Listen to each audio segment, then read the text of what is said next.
السلام علیکم ورحمۃ اللہ وبرکاتہ نحمده ونصلی علی رسولہ الکریم اما بعد فإن خیر الحدیث کتاب اللہ وخیر الحج حج محمد صلی اللہ علیہ وسلم فإن شر الامور محدثاتها وكل محدثة بدعة وكل بدعة ضلالة وكل ضلالة في النار اعوذ باللہ من الشیطان الرجیم رب اشرح لی صدری ویسر لی امری واحلل عقدۃ من لسانی یفقہوا قولی رب یسر ولا تعسر وتمم بالخیر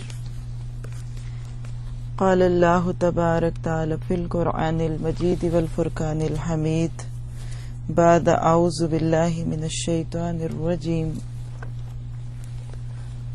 سبحان الذي أسرى بعبده ليلا من المسجد الحرام إلى المسجد الأقصى الذي باركنا حوله لنريه من آياتنا إنه هو السميع البصير قال الله تبارك تعالى في المقام الآخر بعد أعوذ بالله من الشيطان الرجيم وَهُوَ بِالْأُفُقِ الْأَعْلَى ثُمَّ دَنَا فَتَدَلَّى فَكَانَ قَابَ قَوْسَيْنِ أَوْ أَدْنَى فَأَوْحَى إِلَى عَبْدِهِ مَا أَوْحَى مَا كَذَبَ الْفُؤَادُ مَا رَأَى أَفَتُمَارُونَهُ عَلَى مَا يَرَى وَلَقَدْ رَآهُ نَزْلَةً أُخْرَى عِندَ سِدْرَةِ الْمُنتَهَى عندها جنة المأوى إذ يغشى السدرة ما يغشى ما زاغ البصر وما طغى لقد رأى من آيات ربه الكبرى سبحان ربك رب العزة عما يصفون وسلام على المرسلين والحمد لله رب العالمين۔ ہر قسم کی تعریف اللہ وحدہ لا شریک کے لیے ہے، جس نے ہمیں اپنی بات کے سننے کے لیے یہاں جمع کیا۔ یہ اللہ تعالیٰ کی طرف سے ایک سعادت ہے جو ہم سب کو حاصل ہوئی کہ ہم اس وقت خالص اس کی بات کو سننے اور سمجھنے کے لیے یہاں جمع ہوئے۔ دعا کرتے ہیں کہ اللہ تعالیٰ ہمیں اس وقت کا بہترین استعمال کرنے کی توفیق عطا فرمائے، کیونکہ یہ تو ایک اللہ کی رحمت ہوتی ہی ہے کہ انسان اس کے دین کے لیے جمع ہو، لیکن بعض لوگ آ کے بھی وہ سب کچھ نہیں پا پاتے جو کہ لے سکتے ہیں۔ تو اس وقت کا بہترین استعمال کب ہوگا کہ جب ہمارے کان سن رہے ہوں، ہمارے ہاتھ لکھ رہے ہوں، ہمارا ذہن ان لفظوں پہ غور کر رہا ہو کہ جو چیزیں ہم نے کر رہے ہیں وہ کیا ہے۔ جیسا کہ آپ سب کو معلوم ہے کہ آج کا ہمارا موضوع رجب کے سلسلے میں اور بطور خاص معراج اللہ کے نبی صلی اللہ علیہ وسلم کو جو نصیب ہوئی اس بارے میں بات کریں گے، لیکن میں چاہوں گی کہ اس بات کو براہ راست شروع کرنے سے پہلے ایک دو ضروری باتیں جو اس موضوع کو سمجھنے کے لیے بہت فائدہ دیں گی اور جس سے انشاءاللہ تعالی ہمارا ذہن بھی مزید کھلے گا اور ہم بات کو اچھی طرح سمجھ سکیں گے۔ وہ بات ہے اللہ کے نبی صلی اللہ علیہ وسلم کا مقام اور آپ کی زندگی میں اس موقع کا جو آنا تھا یہ کیوں تھا۔ اللہ تعالیٰ قرآن پاک میں سورۃ الحشر میں فرماتے ہیں وَمَا آتَاكُمُ الرَّسُولُ فَخُذُوهُ وَمَا نَهَاكُمْ عَنْهُ فَانْتَهُوا، اور جو تم کو رسول دیں اس کو لے لو اور جس سے وہ روکیں اس سے رک جاؤ۔ تو گویا کہ اللہ کے نبی صلی اللہ علیہ وسلم کی شان کتنی بلند ہے کہ اللہ تعالیٰ نے براہ راست کھلے عام اس بات کی دعوت دی کہ ہر وہ بات جو نبی کہہ دے اس کو لے لو، اس میں کسی انکار کی ضرورت نہیں، کسی قسم کے شک کی ضرورت نہیں، کیونکہ نبی کبھی اپنی مرضی سے نہیں بولتا۔ سورۃ نجم میں آتا ہے وَمَا يَنْطِقُ عَنِ الْهَوَىٰ إِنْ هُوَ إِلَّا وَحْيٌ يُوحَىٰ، یہ نبی اپنی مرضی سے کچھ نہیں بولتا مگر جو کچھ کہ وحی کیا جاتا ہے ان کی طرف۔ اللہ کے نبی صلی اللہ علیہ وسلم کی مکی زندگی کا آخری حصہ تھا.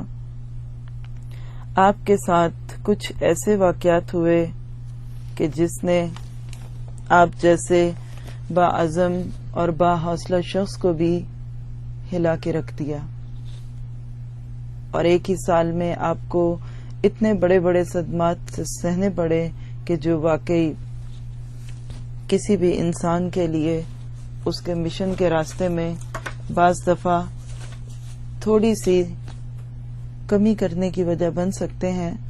اور وہ واقعات کیا تھے کہ اللہ کے نبی صلی اللہ علیہ وسلم کی پیاری اور محبت کرنے والی زوجہ حضرت خدیجہ رضی اللہ عنہا کا انتقال ہو گیا.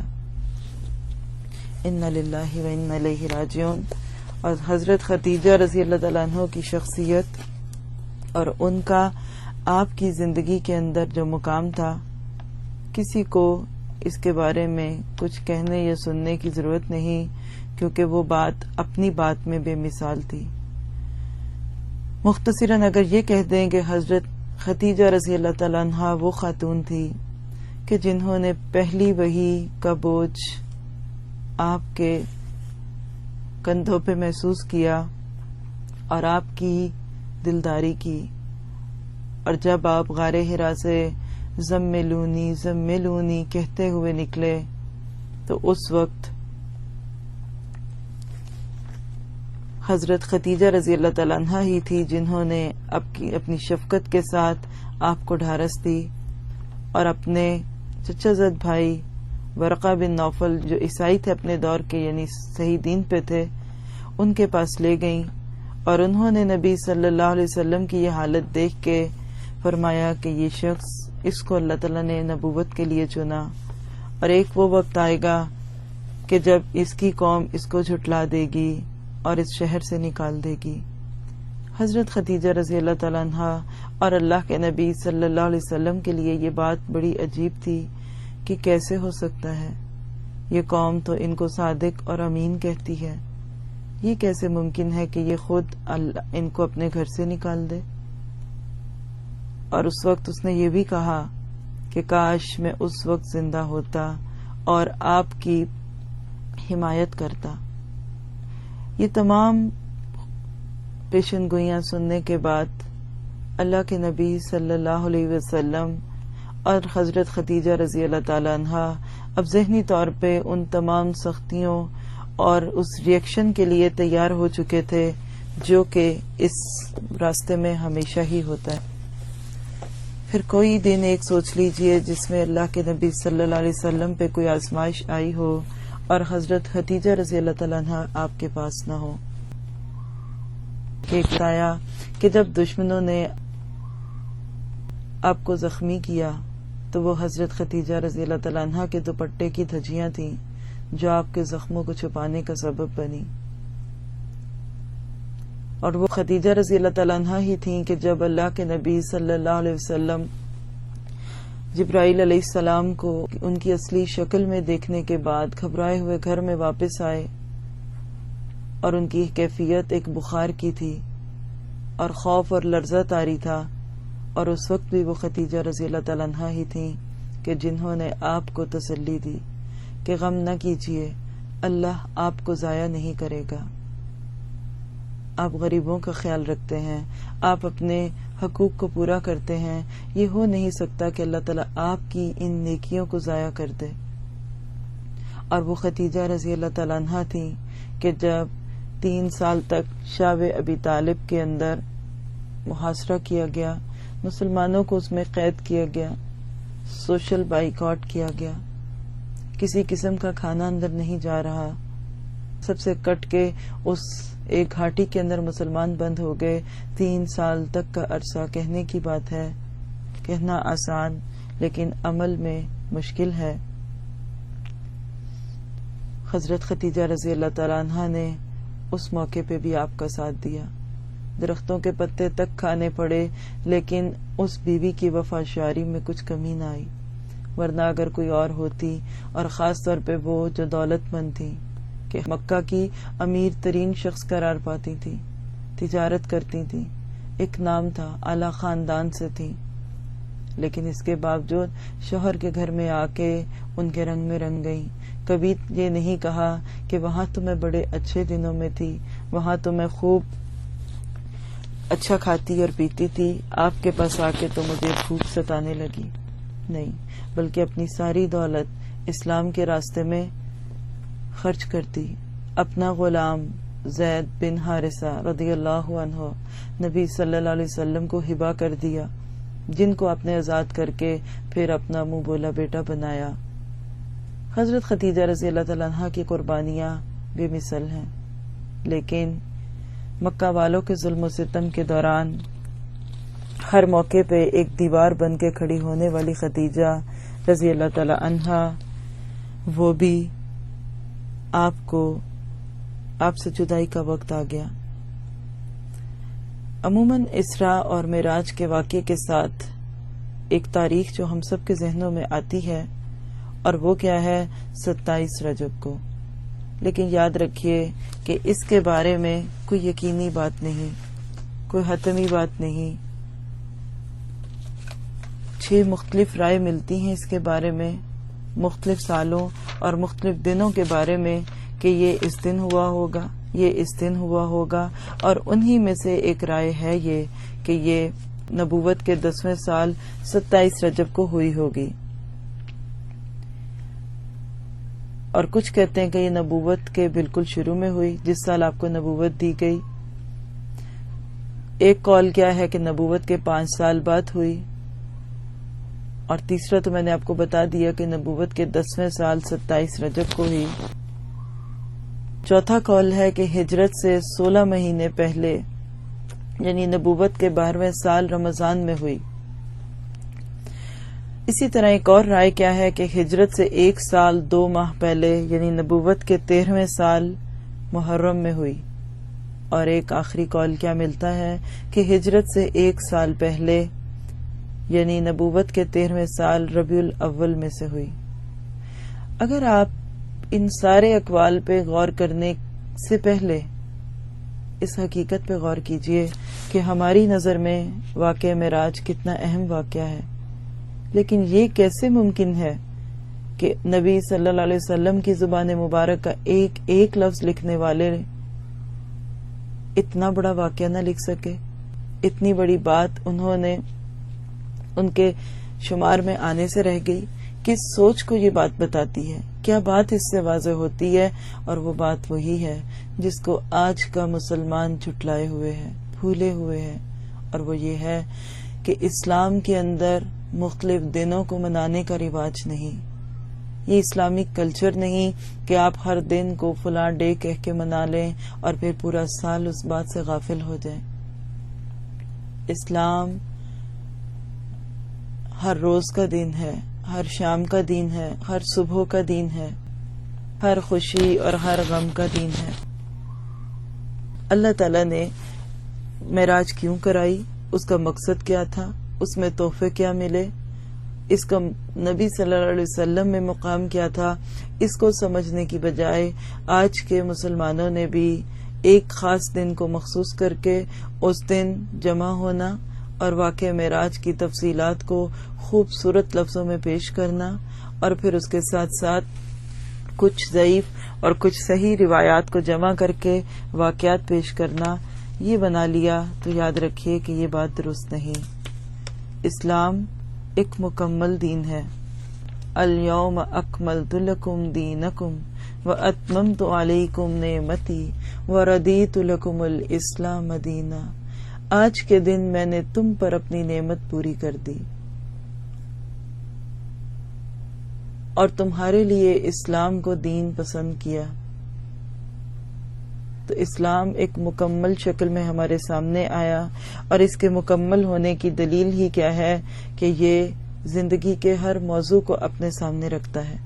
اس کے اندر ہر بات جو بیان کی گئی اس کی اہمیت ہے.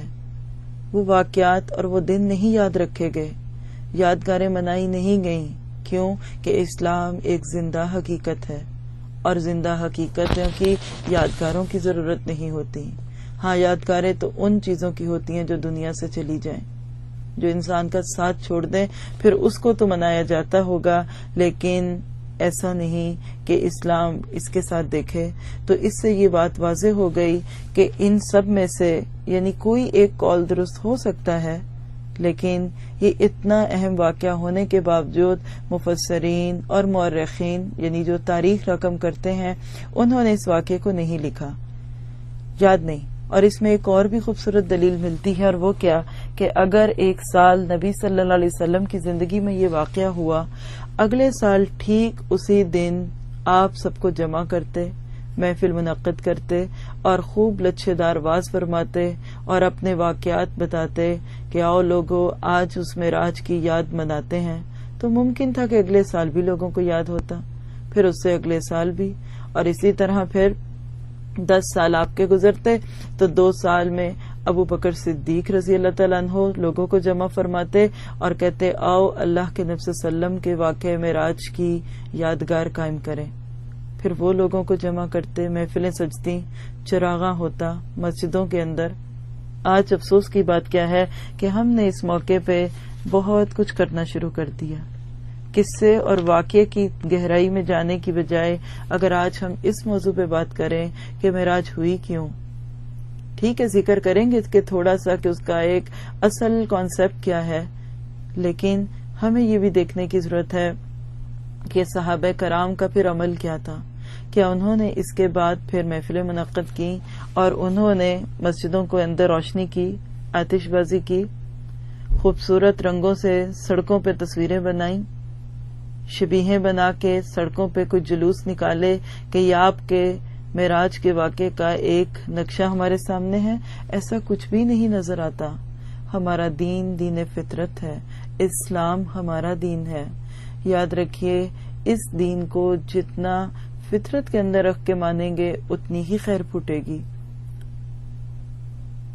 اللہ کے نبی صلی اللہ علیہ وسلم پر جب معراج کا واقعہ ہو گیا تو ہو گیا، بس ختم، اس کے بعد کسی کو یاد رکھنے یا رکھانے کا اہتمام نہیں کیا گیا۔ اور یاد رکھیے کہ یہ صرف واقعہ معراج کی حد تک ہی نہیں، اور بھی بڑے بڑے واقعات آپ کی زندگی میں آئے کہ جن کا کچھ بھی بات میں ذکر نہ ہوا۔ اس کے بارے میں ایک بات شیئر کروں گی آپ کے ساتھ۔ حضرت عمر فاروق رضی اللہ تعالیٰ عنہ نے اپنے دور میں ایک جگہ سے گزرے اور دیکھا کہ کچھ شخص ہیں، کچھ لوگ ہیں اور ایک درخت کے پاس بیٹھے ہوئے بڑی تعظیم کے ساتھ عبادت کر رہے۔ آپ نے وہاں کھڑے ہو کے پوچھا کہ یہ تم کیا کر رہے تھے؟ کہنے لگے یہ وہ درخت ہے جس کے نیچے بیعت رضوان ہوئی تھی، یعنی صلح حدیبیہ کے موقع پہ سن 6 ہجری میں، اور اس کے نیچے چونکہ ایک بیعت ہوئی تھی اور اس کا ذکر قرآن میں ہے اور اللہ تعالیٰ نے اس بیعت میں خود شرکت فرمائی، لہٰذا ہم اس درخت کو معتبر سمجھتے ہوئے یہاں عبادت کر رہے ہیں۔ اب یہ بات تو سن لی، لیکن حضرت عمر فاروق رضی اللہ تعالیٰ عنہ کی بات سنیے کیا فرماتے ہیں۔ کہتے ہیں لوگوں تمہیں کیسے معلوم یہ وہی درخت ہے؟ ہم تو اس کے 1 سال بعد عمرۃ القضاء کے موقع پہ وہیں سے گزرے تھے، یعنی سن 7 ہجری میں دوبارہ گزرے تھے وہاں سے مسلمان، اور ہم میں سے کوئی نہیں جانتا تھا کہ وہ درخت کون سا تھا۔ اور اس کے بعد آپ نے پھر اس علاقے میں جتنے درخت ہیں ان کو کاٹ دیا تاکہ بدعت نہ پھیلے۔ اسی سے دین خلط ملت ہوتا ہے، جب لوگ نیکی کے طور پہ ثواب سمجھتے ہوئے ایسی چیزوں کو سامنے رکھتے ہیں۔ تو لہٰذا اس چیز کو ذہن میں رکھتے ہیں ہم سب کہ اس کا دن اہم نہیں، ہاں اس کا پیغام اہم ہے، وہ موقع اہم ہے۔ اللہ تعالیٰ نے نبی صلی اللہ علیہ وسلم کی دعوت اور تبلیغ کے راستے میں جو مشکلات آ رہی تھیں، جو ظلم و ستم تھے لوگوں کی طرف سے، اور اتنے میں آپ کی پیاری زوجہ محترمہ دنیا سے چلی گئیں، اور ایک اور سہارا جس نے خود اپنے آپ کو تو نہ سنبھالا لیکن اللہ کے نبی صلی اللہ علیہ وسلم کو سہارا دیے رکھے، اور وہ تھے ابو طالب، آپ کے چچا، کہ جنہوں نے آپ کو چچا بن کے نہیں باپ بن کے پالا۔ خود کہا کرتے تھے کہ لوگوں میں محمد صلی اللہ علیہ وسلم کا چچا نہیں ان کا باپ ہوں۔ خود اسلام نصیب نہیں ہو سکا، بدبختی کی بات تھی، لیکن ہر موقع پہ اسلام کی مدد کی کہ جب خوف کے دنوں میں راتوں کو اللہ کے نبی صلی اللہ علیہ وسلم سو جاتے تو اپنے بیٹے عقیل کو بلاتے اور کہتے کہ اٹھو محمد صلی اللہ علیہ وسلم، اس بستر سے اٹھو اور کسی دوسری جگہ چلے جاؤ، اور خود جو اپنے بیٹے کو وہاں سلاتے کہ کہیں رات کے اندھیرے میں کوئی دشمن اگر آ کے قتل کر دے تو وہ آپ کی بجائے کسی اور کو کر دے۔ اتنی جانثاری، اتنی محبت کہ جب چاروں طرف سے آپ پہ ناراضگی شروع ہوئی کہ ان کو کیا ضرورت تھی یہ کام کرنے کی، ہم تو بہت بڑے تھے ہی اس شہر کے، ہم تو کعبہ کی رکھوالی بھی کرنے والے تھے، یہ کیوں آ گئے؟ نہ مانا مکے والوں نے، ان کی بات کو نہ سنا۔ کبھی دھمکیاں، کبھی لالچ، کبھی ڈراوے، کس کے پاس آتے تھے؟ ابو طالب کے پاس آتے تھے۔ ایک گہری چھاؤں بن کے نبی صلی اللہ علیہ وسلم کو بچا لیا کرتے تھے۔ چونکہ یہ سردار تھے تو مکے والوں کو جرأت نہ ہوئی آپ کی زندگی میں نبی صلی اللہ علیہ وسلم کے خلاف کوئی بات عملی طور پہ سوچنے کی، لیکن اسی سال ابو طالب کا بھی انتقال ہوتا ہے، دنیا سے چلے گئے۔ یہ تھے دو واقعات کہ جس کی وجہ سے اس سال کو عام الحزن بھی کہا جاتا ہے، غم کا سال۔ اللہ کے نبی صلی اللہ علیہ وسلم اداس رہتے، کیونکہ جب انسان محبتوں میں ہوتا ہے تو اس کو پرواہ نہیں ہوتی چند لوگوں کی محبت کی، لیکن جو بندہ نفرتوں میں اور مخالفتوں میں اور آزمائشوں میں ہو، ہر لمحے جان کا دھڑکا لگا ہے، تو ایسے وقت میں پھر ایسے سہارے انسان کو تسلی دیتے ہیں۔ لہٰذا آپ کی غم گزاری کے لیے، آپ کو تسلی دینے کے لیے اللہ کے نبی صلی اللہ علیہ وسلم کو معراج کروائی گئی۔ یہ جو آپ کو میں نے اقوال لکھا ہے، اس میں پہلے 3 اقوال اس لیے درست نہیں ہو سکتے جب حضرت خدیجہ رضی اللہ تعالیٰ عنہ زندہ تھیں، اور یہ بات ثابت ہے کہ حضرت خدیجہ کی وفات معراج سے پہلے ہوئی تھی، اور آپ کی وفات 10 نبوی یعنی 10ویں سال ہجرت کے ماہ رمضان میں ہوئی تھی۔ تو لہٰذا یہ بات ثابت ہے کہ یہ واقعہ مکی زندگی کے بالکل آخری دور کا واقعہ ہے۔ اور آپ کو یہ واقعہ کیوں دکھایا گیا؟ ایک تو یہ ہے کہ آپ کے دل کو تسلی دینے کے لیے، کیونکہ جب انسان کو دنیا میں اور خاص طور پہ دین کے راستے میں زمین والے دکھ دیتے ہیں نا، تو اس وقت آسمانوں سے تسلیاں آتی ہیں، تتنزل علیہم الملائکہ۔ اللہ کے نبی صلی اللہ علیہ وسلم کو معراج آسمانوں پہ جا کے کروائی گئی، حالانکہ باقی انبیاء کرام کو اس دنیا میں ہوئی۔ معراج کیا ہوتی ہے؟ اس کا مطلب کیا ہے؟ عین، را اور جیم سے، عروجہ، عروج، عریج، سب لفظ آپ کے سنے ہوئے ہیں، بلندی کو کہتے ہیں۔ تو معراج کیا ہوتی ہے؟ کسی کی نبوت کی معراج، انتہا، وہ چیزیں دکھا دینا، وہ اللہ کی مدد اور اللہ کی طرف سے ایسے ایسے پردے اٹھا دینا کہ جس سے پھر نبی کا یقین عین الیقین میں بدل جائے۔ یہ دوسرا مقصد تھا معراج کا۔ نبی چونکہ سب کو بتانے والے ہوتے ہیں، لہذا ان کے ساتھ جو معاملہ ہونا چاہیے وہ عام لوگوں سے بڑھ کے ہو۔ یہ بالکل ایسے ہی ہے کہ اگر استاد کا اپنا علم کمزور ہو اور وہ بے یقینی کا شکار ہو تو طالب علموں کو کیا دے گا؟ بالکل اسی طرح چونکہ انبیاء کرام لوگوں کو ایک ایسے جہان کی طرف دعوت دیتے ہیں جو آج غیب کے پردوں میں چھپا ہوا ہے، تو لہٰذا اللہ تعالیٰ پھر کبھی کبھی ان کو کچھ ایسے منظر دکھا دیتا ہے کہ جس سے وہ منظر ان کے پورے ہو۔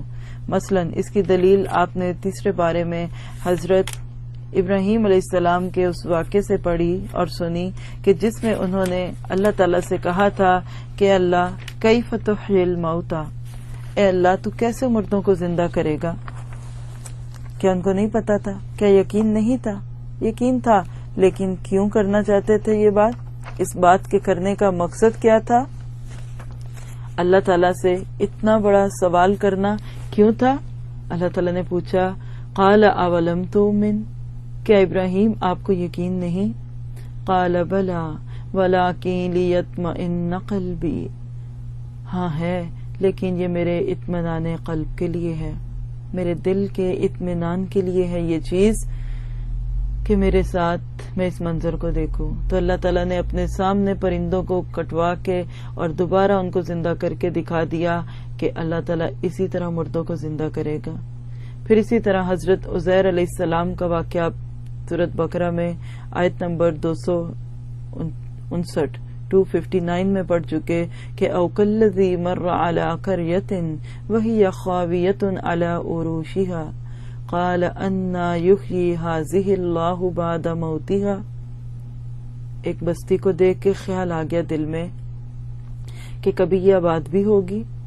اللہ تعالیٰ سے پوچھا کہ اللہ تعالیٰ تو اس کو کیسے زندہ کرے گا؟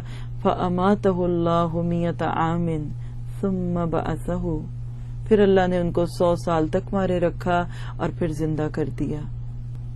اصل میں یہ نشانیاں تھی اس بات کی کہ اللہ نبیوں کے یقین کو علم الیقین عین الیقین میں بدل رہا ہے۔ اسی طرح نبی صلی اللہ علیہ وسلم کو معراج کے سفر میں کچھ ایسے منظر دکھائے گئے، کچھ ایسی چیزیں آئیں سامنے کہ جس سے پھر آپ کی بات میں اور یقین ہو گیا اور آپ اپنی بات کو پورے یقین کے ساتھ کرنے لگے۔ لہذا اس واقعے کو، اس سے نبی صلی اللہ علیہ وسلم کی شان بھی سمجھ میں آتی ہے کہ باقی انبیاء کرام کی معراج تو زمین پر ہوئی، اس دنیا میں ہوئی۔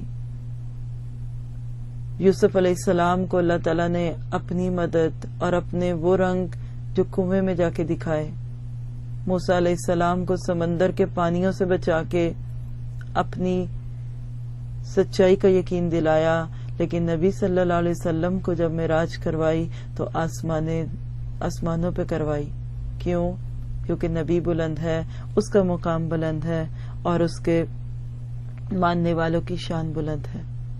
تو بات کا خلاصہ کیا ہے جو ابھی تک ہوئی کہ معراج ہوئی، اس کا دن، تاریخ اور مہینہ معلوم نہیں، کئی رائے ہیں، ہو بھی سکتا ہے کہ 27 رجب ہو، اس میں کوئی غلط بات نہیں، لیکن اس رات کو پھر کچھ کیا کیا جائے، خاص کیا واقعہ ہو، یہ کوئی سنت سے نہیں ملتا، اور دین وہی ہے جو اللہ کے نبی صلی اللہ علیہ وسلم نے رکھا، کیا اور دوسروں کو بتایا۔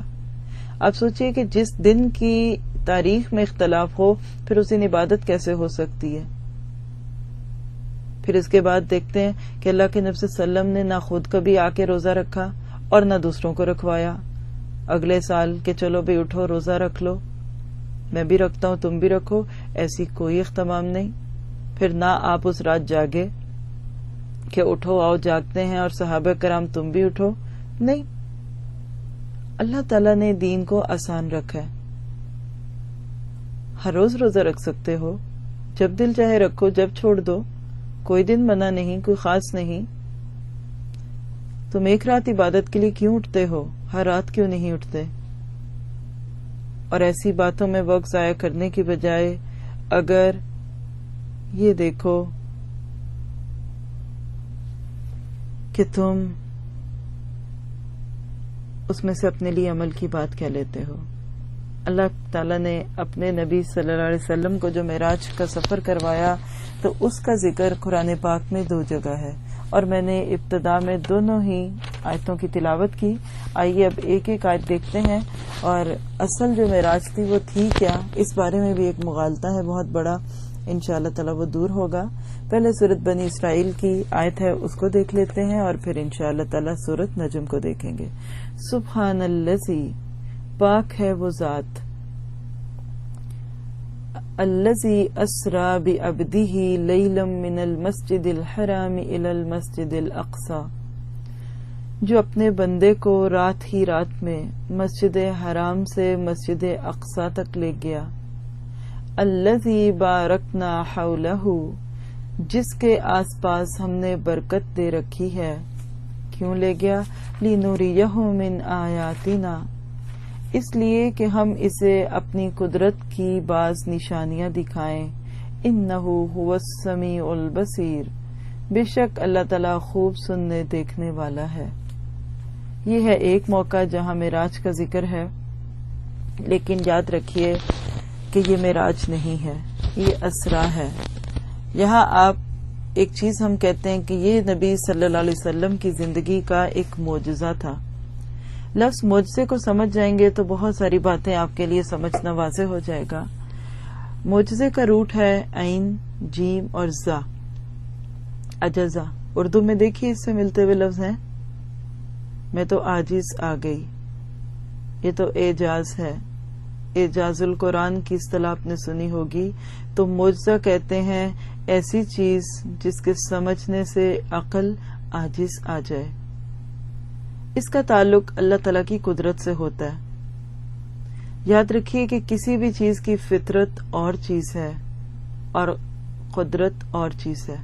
مثال دوں گی آپ کو کہ جیسے آگ ہے، آگ کی فطرت ہے جلانا، پانی کی فطرت ہے گیلا کرنا، لکڑی اور پتھر کی فطرت کیا ہے کہ بات نہیں کر سکتے۔ لیکن اگر یہی آگ ٹھنڈی ہو جائے اور یہی پانی گیلا ہونے کی بجائے خشک ہو جائے، اور اگر لکڑیوں اور پتھروں میں سے آوازیں آنے لگے تو اسے معجزہ کہتے ہیں۔ مثلا اگر ہمارے سامنے ایک دیوار ہے، کبھی نہیں بولتی، اس کی فطرت ہی نہیں بولنے کی، لیکن اگر ایک لمحے میں یہ دیوار بولنے لگے، باتیں کرنے لگے تو کیا ہوگا؟ یہ معجزہ ہوگا۔ اللہ تعالیٰ نے اپنے نبیوں کے علم کو یقین میں بدلنے کے لیے اور ان کی سچائی کی گواہی دینے کے لیے ہر نبی کو مختلف معجزات دیے کہ جس کا مقصد اس دور کے لوگوں کی عقلوں کو جھنجھوڑنا تھا کہ دیکھو، ہوش سے کام لینا، ان کی مخالفت کرتے ہو جن کے ساتھ اللہ تعالیٰ کی مدد ہے، لہذا تم اپنے آپ کو اللہ کے عذاب سے بچا لو۔ حضرت ابراہیم علیہ السلام آگ میں ڈالے گئے اور اللہ تعالیٰ نے اپنا معجزہ دکھایا، وَقُلْنَا يَا نَارُ كُونِي بَرْدًا وَسَلَامًا عَلَىٰ إِبْرَاهِيمَ، ہم نے کہا ہے آگ ٹھنڈی ہو جا اور سلامتی والی ہو جا ابراہیم علیہ السلام پر۔ آگ ٹھنڈی ہو گئی، لوگ حیران ہیں۔ جس کو جلانے کے لیے آگ میں ڈالا وہ کہہ رہا ہے کہ میری زندگی کے سب سے خوبصورت دن ہی وہ تھے جو میں نے اس آگ میں گزارے۔ یہ ہوتا ہے معجزہ، یہ اللہ کا حکم تھا، کسی کی طاقت نہیں۔ اسی طرح آپ دیکھیں کہ سمندر ڈبو دیتا ہے، لیکن جو ہی موسیٰ علیہ السلام نے اپنا عصا ڈالا، اللہ کے حکم سے پانی پتھر کی طرح خشک ہو گیا اور بیچ میں راستہ بن گیا۔ یہ معجزہ ہے۔ نبی صلی اللہ علیہ وسلم کے دور میں ایک پتھر آپ سے باتیں کیا کرتا تھا۔ ایسے پتھر کا بھی نشان موجود ہے کہ جو نبوت سے پہلے آپ کو سلام کرتا تھا۔ صحابہ کرام فرماتے ہیں کہ ہم نبی صلی اللہ علیہ وسلم کی زندگی میں کھانے کے لقمے منہ میں ڈالتے تو اس میں سے ہمیں سبحان اللہ کی آوازیں آتی، کنکر اٹھاتے، زمین سے ریت اٹھاتے تو اس میں سے سبحان اللہ کی تسبیحات کی آواز آتی۔ تو یہ سب چیزیں کیا ہیں؟ معجزات ہیں، جس کو سمجھنے سے انسانی عقل دنگ رہتی ہے۔ کچھ لوگوں نے معجزات کا انکار کیا تو پورے کے پورے واقعے معراج کا بھی انکار کر دیا، لیکن حقیقت کیا ہے کہ اللہ تعالی کی کسی بات کے اوپر انکار کرنا یہ درست نہیں ہوتا۔ بعض دفعہ تو انسان کو پھر بہت دور تک لے جاتا ہے۔ تو آپ کی زندگی کا یہ سفر جو تھا یہ 2 حصوں میں تھا۔ اس نقطے کو میں واضح کروں گی۔ 2 حصے تھے آپ کے اس سفر کے۔ ایک زمین کا سفر تھا جو بیت اللہ سے شروع ہوا اور بیت المقدس تک رہا۔ اس کو کہتے ہیں اسرا۔ سبحان الذی اسرا بعبدہ، پاک ہے وہ ذات جو اپنے بندے کو راتوں رات لے گیا۔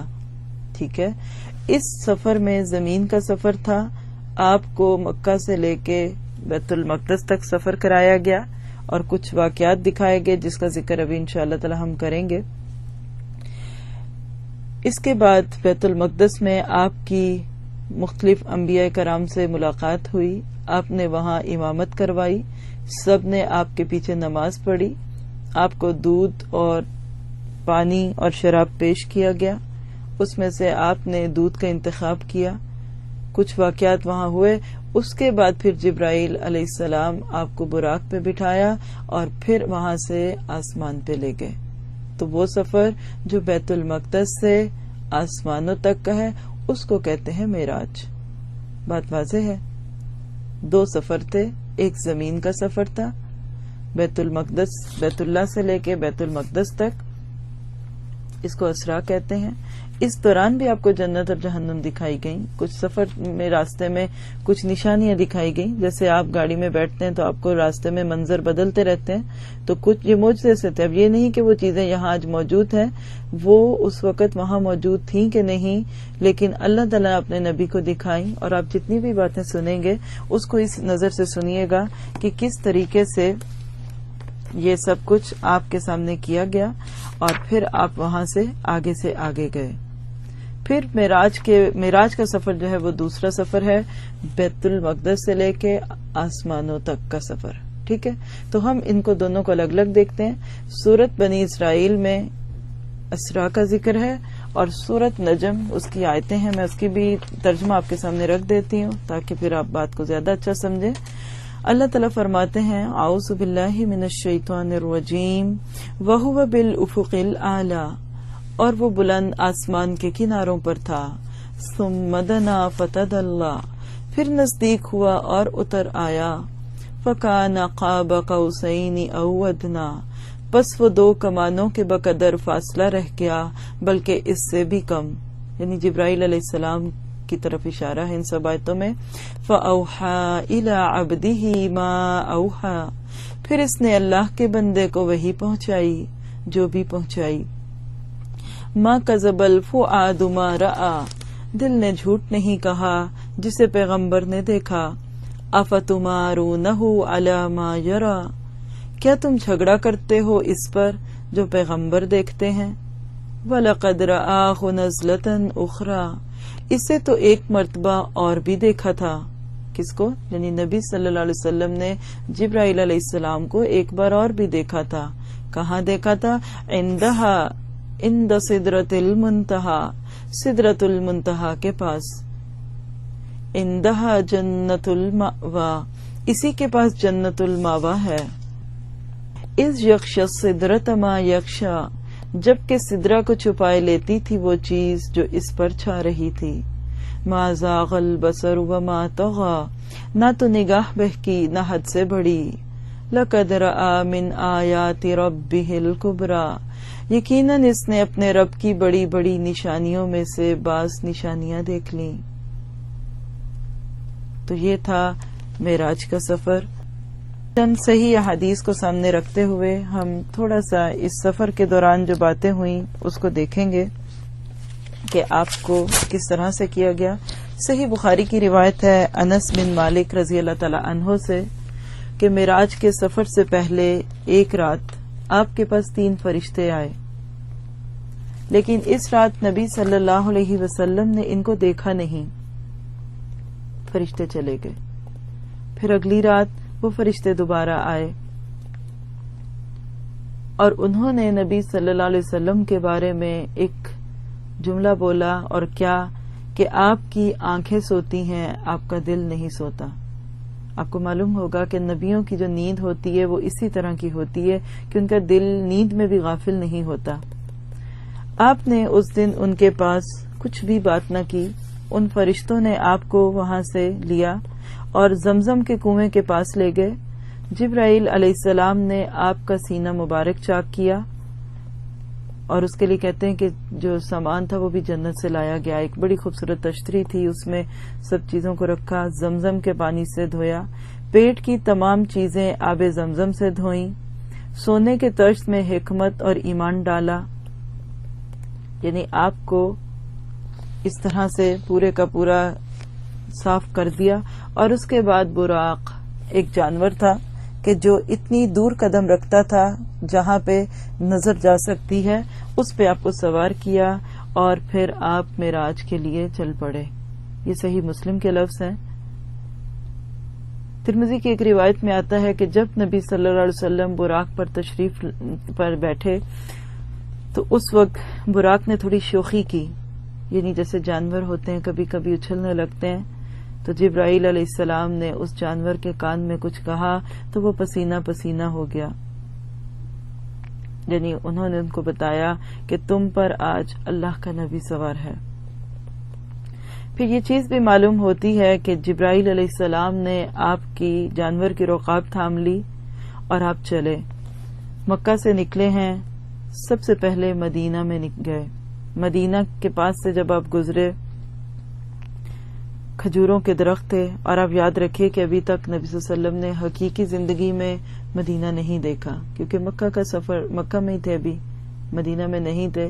جب آپ گئے تو وہاں آپ نے دیکھا کہ درخت ہیں اور بڑے خوبصورت کھجوروں کے درخت ہیں، تو آپ نے پوچھا یہ کون سی جگہ ہے، تو آپ کو بتایا گیا کہ یہ طیبہ کی زمین ہے اور آپ کا یہ مقام ہجرہ ہوگا، یعنی گویا کہ اس سفر میں پھر آپ کو ذہنی طور پہ پہلے سے ہجرت کے لیے بھی تیار کیا گیا، کیونکہ اس سفر کے چند سالوں کے بعد ہی پھر آپ کو ہجرت کرنی پڑی۔ اس کے بعد پھر آپ اس سفر میں تھے تو آپ کو مدین کی سفید زمین دکھائی گئی اور آپ کو بتایا گیا کہ یہاں اللہ کا نبی آیا تھا۔ اسی طرح اسرا کے دوران جو واقعات آپ نے دیکھے وہ آپ کو بیت اللحم دکھایا گیا اور بتایا گیا کہ یہ حضرت عیسیٰ علیہ السلام کی جائے پیدائش ہے، یعنی آپ یہاں پیدا ہوئے۔ پھر اس کے بعد آپ کو کوہ طور دکھایا گیا، اور یہ وہ جگہ تھی کہ جہاں پہ موسیٰ علیہ السلام سے اللہ کا کلام ہوا اور تورات نازل ہوئی۔